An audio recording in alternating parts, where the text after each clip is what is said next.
Hey Earpadz fans!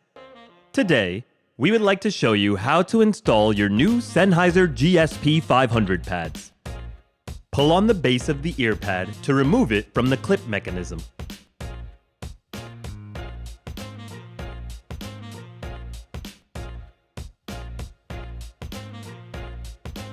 Grab your new Earpadz by Dekoni audio.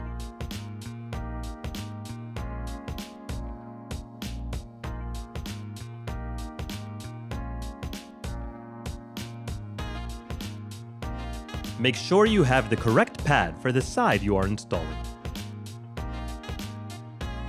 Push the pad into the clipping mechanism.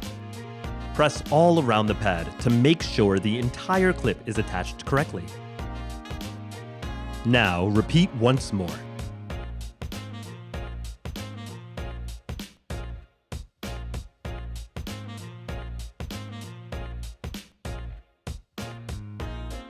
Thanks for watching and enjoy your new Earpadz by Dekoni audio.